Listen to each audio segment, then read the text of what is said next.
In this video we read संधि। क्या होती है संधि? तो सर्वप्रथम हम संधि की परिभाषा देखेंगे कि संधि क्या होती है।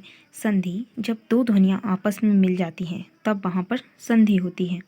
संधियाँ कितनी प्रकार की होती हैं? ये संधियाँ 3 प्रकार की होती है। पहली है स्वर संधि, दूसरी व्यंजन संधि और तीसरी है विसर्ग संधि। स्वर संधि, स्वर संधि के प्रकार हैं, यहाँ पर 5 प्रकार होते हैं हिंदी में, और संस्कृत में इसके 6 प्रकार होते हैं।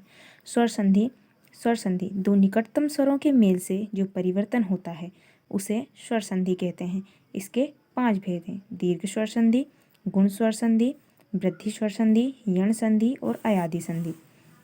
दीर्घ स्वर संधि दो सजातीय या समान स्वरों के मेल से स्वरों में जो परिवर्तन होता है उसे दीर्घ स्वर संधि कहते हैं। यानी कि जो दो स्वर रहेंगे, आपको पता है स्वर कितने हैं? 12 हैं। आ ई उ औ अम आहा ऐसे वाले। तो सिर्फ स्वरों के मिलने से इसमें क्या होगा? परिवर्तन हो जाएगा, इसलिए इसे दीर्घ स्वर संधि कहेंगे। देखिए अब यहाँ पे देख सकते हैं एग्जाम्पल के लिए मत प्लस अनुसार, यहाँ हो रहा मतानुसार। क्या हो रहा है? ये ता में भी एक आ छिपा हुआ है, वो आ, और ये अनुसार का आ, दोनों मिलके क्या बना रहे हैं? बड़ा वाला आ बना रहे हैं। ऐसे हम परमानंद में भी देख सकते हैं कि आ प्लस आ हो रहा है, बड़ा वाला आ बन रहा है। मतलब दो छोटी मात्राएं मिलकर क्या बना रही? दो छोटी, या फिर दो बड़ी छोटी, या दो छोटी बड़ी, या फिर दो बड़ी बड़ी।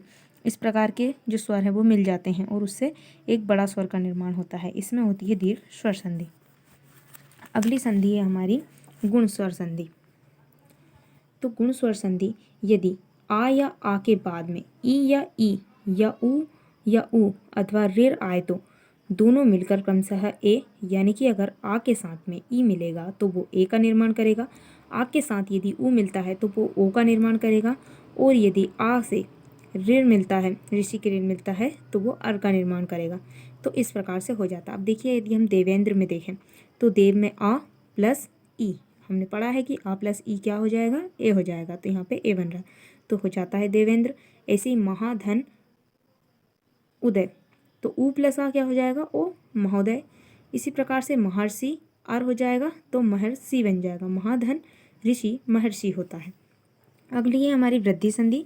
यदि आ के बाद ए या ए आए तो मिलकर ए, तथा यदि ओ या औ आए तो मिलकर औ हो जाते हैं। इस क्रिया को वृद्धि स्वर संधि कहते हैं। नॉर्मली में आप ये रख सकते हैं कि यदि आपको ऐसे दो मात्रा वाले शब्द दिखते हैं, मतलब एक प्रकार से इसमें मात्रा की वृद्धि हो जाती है। देखिए अगर हम एक में देखें तो यहाँ पे आ है और ये ए है, दोनों मिलकर ऐ की मात्रा बना रहे हैं, इसलिए यहाँ पे एक एक हो रहा है। ये इस पर दिया भी है सामने, जिसे सदा धन एव, आ प्लस ए क्या हो जाएगा? सदैव। इसी प्रकार से देखिए यहाँ पर दंत प्लस ओष्ठ, आ प्लस ओ इज इक्वल्स टू औ। अगली संधि है हमारी यण संधि। यण संधि में हस्व अथवा दीर्घ, यानी कि छोटी और बड़ी, जैसे कि ई उ ऋ के बाद यदि कोई भी भिन्न स्वर आता है तो ई के बदले या तथा उ के बदले बा। देखिए यदि क्या हो रहा है कि हस्व अथवा दीर्घ के बाद, हस्व अथवा दीर्घ जैसे ई उ ऋ के बाद यदि कोई भी भिन्न स्वर आ जाए तो वो ई में बदल जाएगा, और या ई और ई जो होते हैं वो या में बदल जाएंगे, तथा उ के बदले बा एवं ऋ के बदले में रा हो जाता है, तो इसे यण संधि कहते हैं। देखिए यदि यहाँ पर हम देखें तो अति धन अधिक, तो क्या हो रहा है?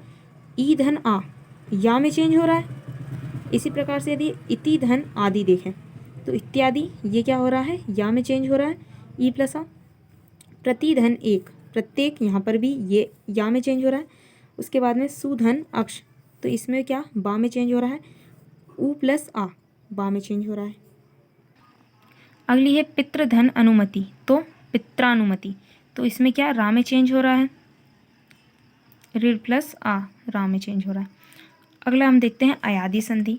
अयादि संधि जो है इसमें ए ऐ ओ औ के बाद जब कोई भी स्वर आता है, मतलब 12 स्वरों में से कोई सा भी आ जाए, तब ए के स्थान पर आए, ओ के स्थान पर अब और ऐ के स्थान पर आय एवं औ के स्थान पर आब हो जाता है।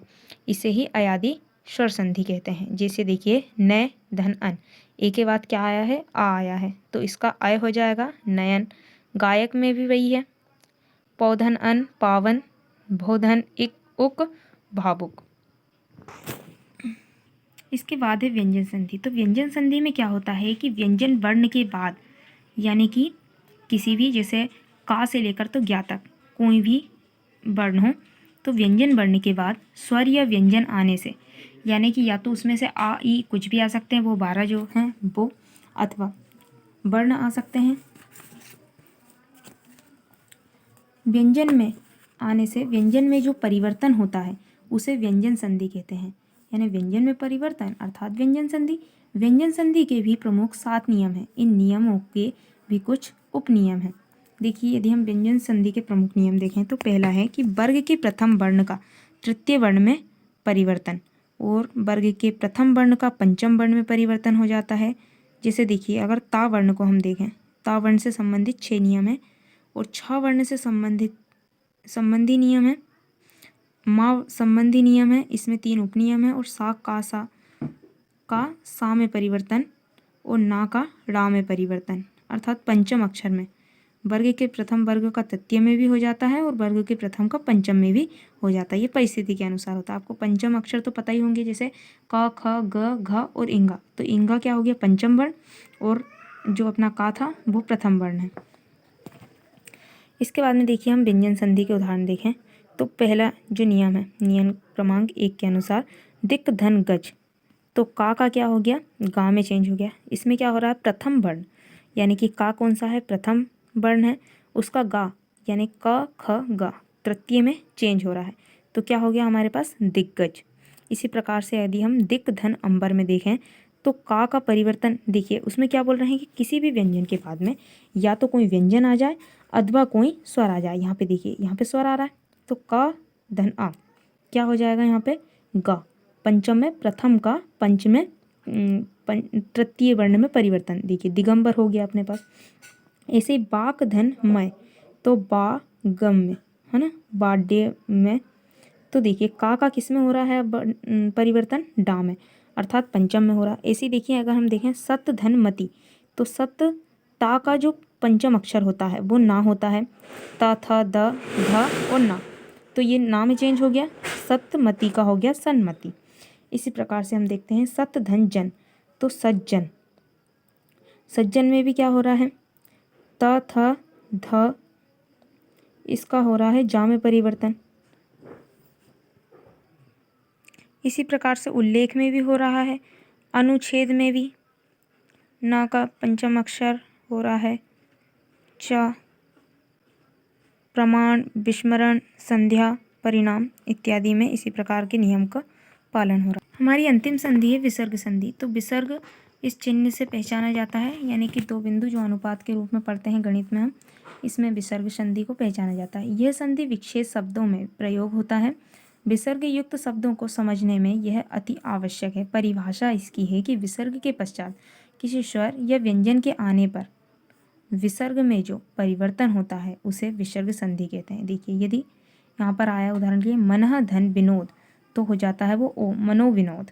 अब विसर्ग संधि के भी कुछ नियम हैं। देखिए, विसर्ग का आर में परिवर्तन होना, जैसे उदाहरण के नीह धन अर्थ, तो क्या हो जाता? निरर्थक। नीह धन अर्थक का निरर्थक। ओ में परिवर्तन कैसे होता है? देखिए, अध धन गति, तो अधोगति हो जाता है। सा में परिवर्तन, नीह धन चित, तो निश्चिंत। सा में परिवर्तन, जैसे कि नीह धन तेज, तो निस्तेज। सा में परिवर्तन भी हो जाता है, उदाहरण के लिए दू धन कर्म, तो दुष्कर्म। विसर्ग का लोप हो जाता है, जैसे अतः धन एव, तो क्या हो जाता है? अतएव। विसर्ग गायब हो जाता है। विसर्ग में परिवर्तन होना, जैसे उदाहरण के लिए प्रातः काल, तो प्रातः काल। सुख दुख में भी ऐसा ही रहता है। तो इस प्रकार से इस वीडियो में हमने अपनी तीनों प्रकार की संधि को कंप्लीट किया। उम्मीद करती हूँ आपको ये वीडियो पसंद आई होगी।